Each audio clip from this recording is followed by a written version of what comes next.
this is the kind of debauchery that's actually going on up at Ubisoft booth. They got the new Just Dance 2014 being demoed on stage, and this is the party bringer to all of the next generation consoles. Over to the right of us, we actually have a really badass cont-raption, which is designed to immerse you completely into the new The Crew games experience. This game is all about forming a crew of reckless drivers together with you and your buddies, and then causing all kind of havoc across the streets of a virtual city. And this game is actually very well socially integrated. As you can see, the whole idea is you compete against the other crews, and well, this looks graphically intense, as well as the premise of the game is pretty interesting. Now, on our left side, there is actually a booth of Tom Clancy's The Division. And the last Tom Clancy's title I played, The Conviction, was actually one of the best games I played last year.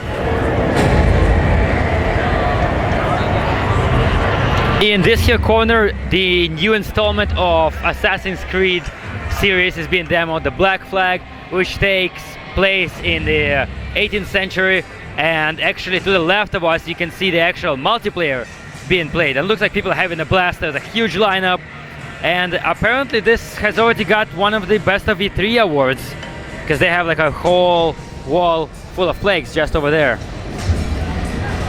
Well, the game looks very graphically satisfying, and it will be available on the next generation consoles as well as on the PC. Another hit from the show is the hotly anticipated Watch Dogs game, in which apparently the developer team took whole 4 years to build a virtual city in which absolutely everything and anything can be interacted with and or hacked. We have been to the presentation of the game, and well, the gameplay mechanics looks awesome, the storyline looks awesome, and this game is coming out in 2014. One of the pavilions I really want to check out is the one dedicated to history of video games.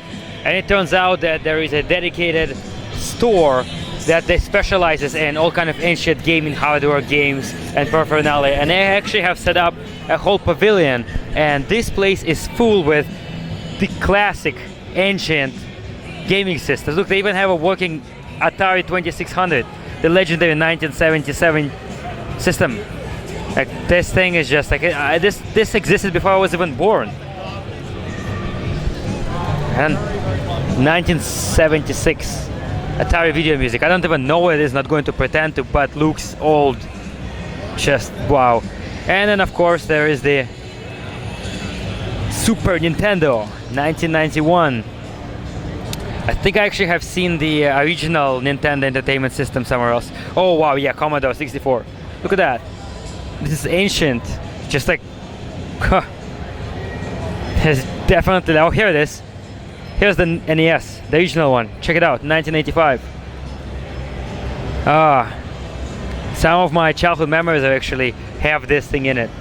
It's pretty amazing that some company would actually be completely dedicated to, well, pretty much maintaining this whole museum.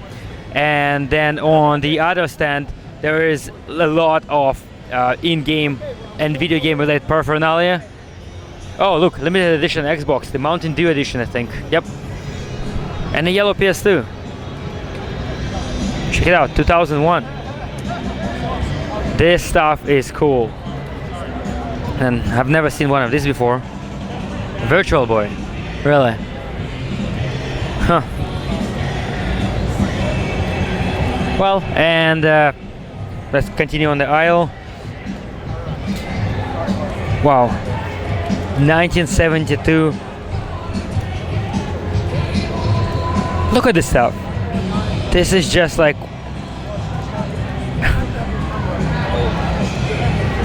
like wow. What? I'm afraid to touch it so it like falls apart, but this is pretty amazing. I'm having a pretty interesting trip down the memory lane right now. Oh, and the original Saturn. Damn. This is some cool stuff, and I'm actually posting a detailed photo to our Facebook. Anything from, well, little enforcers to road ragers to Russian attack. Hey, they made a game after me before I was even born. Imagine that. Yeah, and right here there is the whole deck dedicated specifically to classic vintage Activision games. And on the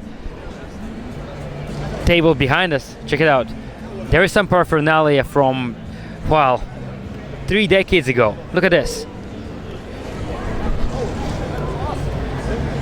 This is the year I was born, and they actually kept it. Like, look at that. Like, some people, for them, gaming is more than serious. Oh, and look at this. A name plaque for one of the employees from back in 1983. This is pretty... Well, yeah, what can I say? I'm pretty speechless. I didn't expect to see something like this at this event. And here's what I want to show you. Check that out. A wooden box TV.